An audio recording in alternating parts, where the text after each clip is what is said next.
Hello, ladies and gentlemen. I am Dr. Claudia Albers, Planet X research and professional physicist. And today I'd like to bring to you another one of my articles. This one is entitled Planet X, Gravitational and Electric Effects on the Planets.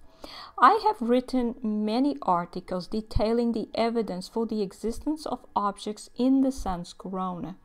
These objects are not like solar system objects. They are dead stars, planets, and moons.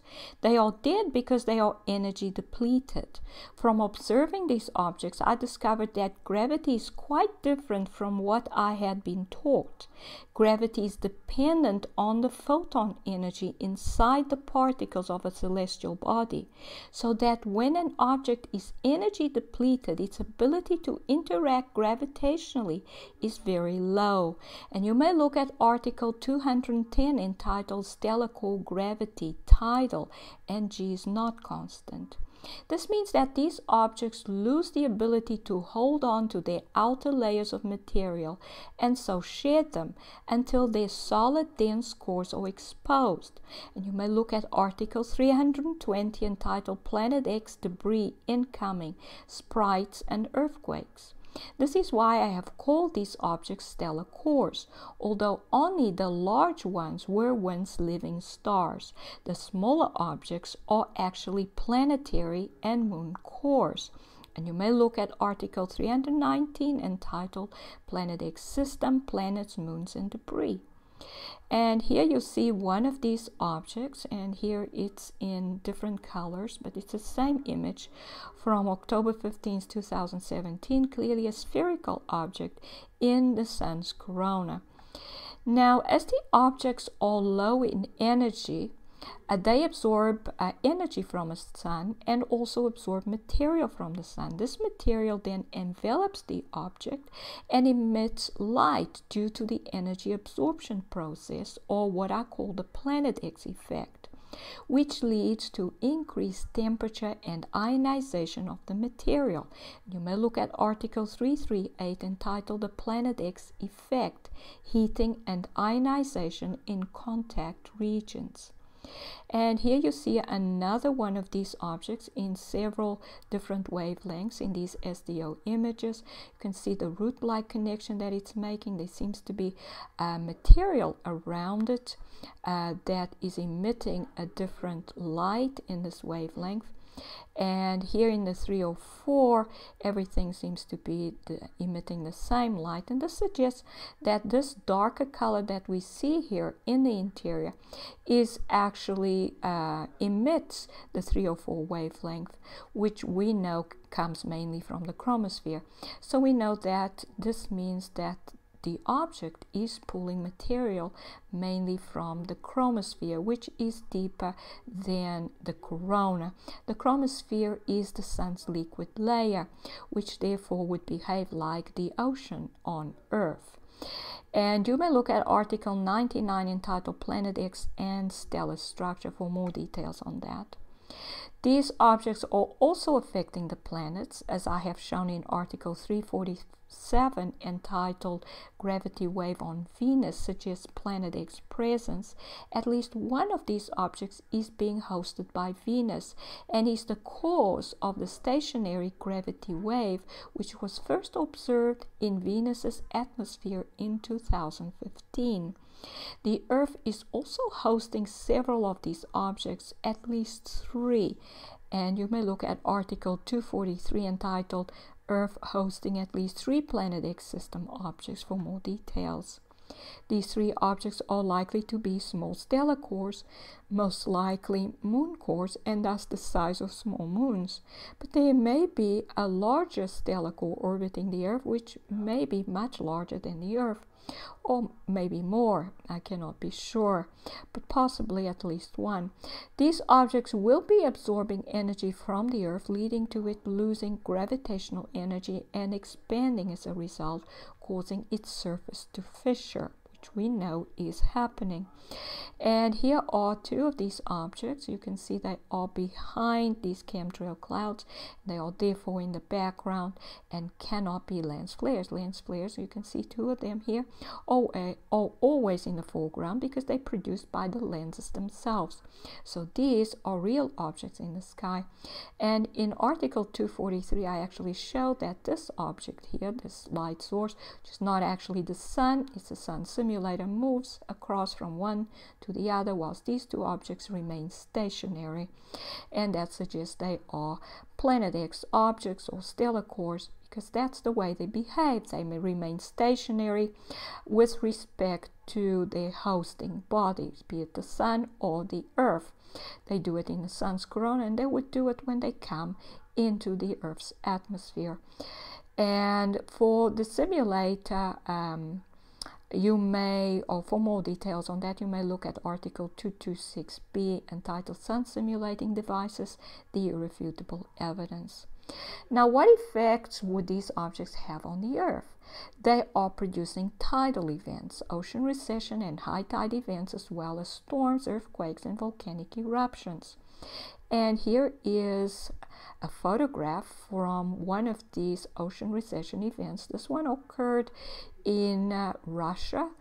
This was Kolmsk, the Sakhalin Island, on March 20 of 2018. You may look at article 188, titled What is Causing the Ocean to Recede All Over the World, for more details. Then on March 21st, 2018, the Ebuko volcano in the Kuril Islands, which was not far from where this ocean recession event occurred, erupted. And here is where the volcano's location is, and the ocean recession event occurred here, so not far, and suggesting that the two are related. And you may look at article 227 entitled Stellar Cores Affecting Earth and Possible Connection to Volcanic Eruptions. Tidal effects which give rise to noticeable sea level changes, which have now been reported around the world, can only be produced by a massive object approaching Earth from space. But with every gravitational field, an electric field and therefore electrical effects will be induced. This is because the same charged particles, protons and electrons, give rise to both interactions, but in opposite ways. The gravitational interaction causes protons and electrons to repel, so they move apart and set up an electric potential and thus an electric field. A high electric potential gives rise to electric discharges, which causes photons to leave particles. These photons then split into particles with mass. This is a matter creation event. The emerging mass of particles then create a gravitational field. So gravity leads to the creation of an electric field, and an electric field leads to the creation of a gravitational field. In other words, you cannot have a massive object with gravitational influence closely approaching the Earth without getting electrical effects such as increased discharging or lightning towards the Earth and in the Earth's atmosphere. And here what is illustrated is how the photon contains in it the two charged particles, but without mass, initially, as the photon is free to move at the speed of light. Then when the photon enters a region of high enough electric field, the two particles are split apart by the electric field, because the electron will tend to move in that direction, the proton in that direction. So they come out of the photon, and when that happens, the energy of the photon goes into producing the mass of the objects, and what's left then inhabits the particle, goes inside the particle as photon or gravitational energy.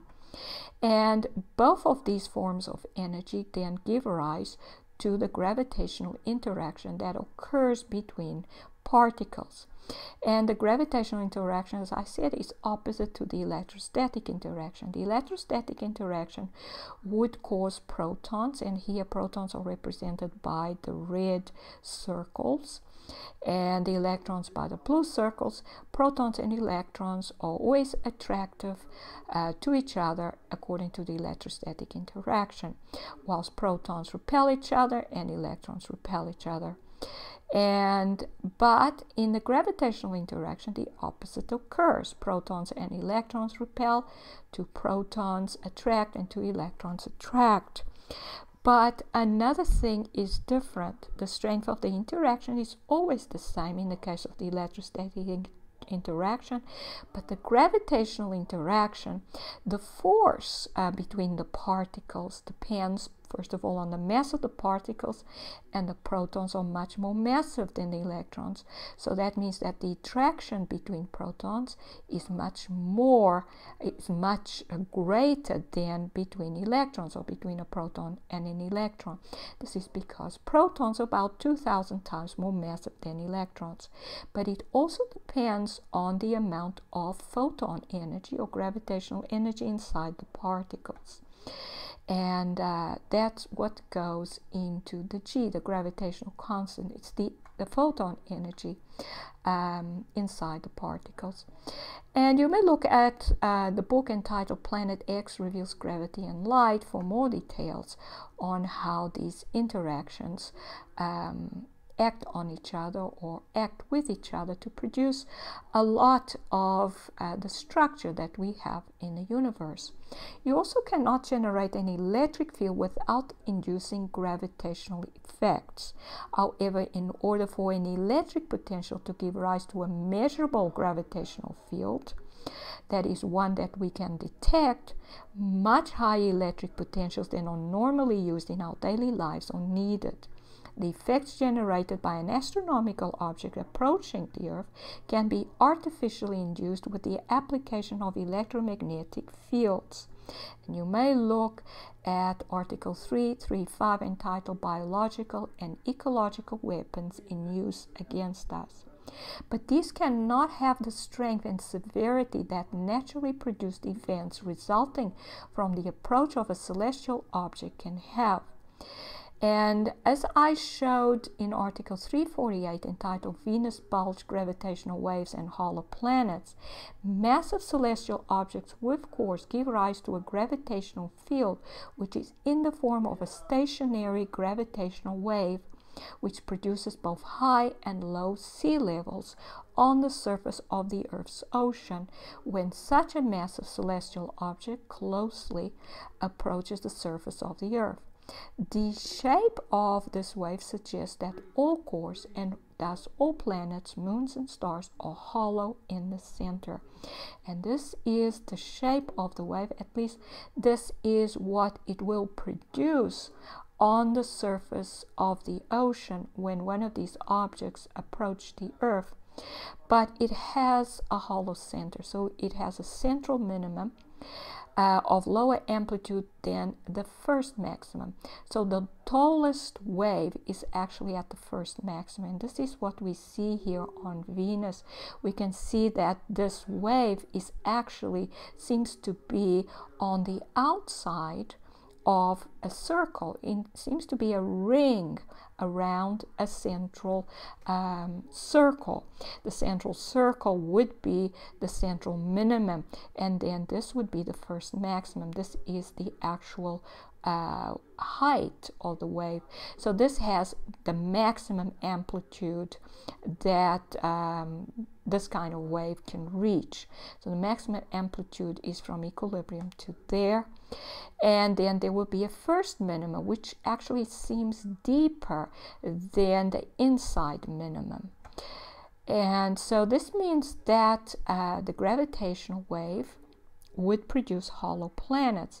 This would be hollow because there is a minimum there at the center, and the cross section produced on the surface of the ocean when a stellar core is just above it would look like this. This would be a low depth hollow or troughs, and then this would be the first maximum. It will have the maximum amplitude, and then there would be a first minimum here, which is deeper than the hollow in the center. And so all celestial objects that therefore produce this, and the fact that it's the gravitational interaction here is lower than there means that there has to be a hollow at the center of the planet. Now, a stellar core close to the surface of Earth's oceans will produce a wave with a cross-section as shown here. And now, so in conclusion, Planet X system stellar cores seem to have congregated mainly around the Sun, but at least a few seem to have congregated around Earth and Venus, and most likely around all planets in the solar system. These objects seem to come very close to the Sun and the Earth without causing cataclysmic events because they are energy depleted objects. However, they maintain enough gravitational energy to still have a gravitational effect, and as time goes on, that effect will increase as they gain energy by absorbing it from solar system objects.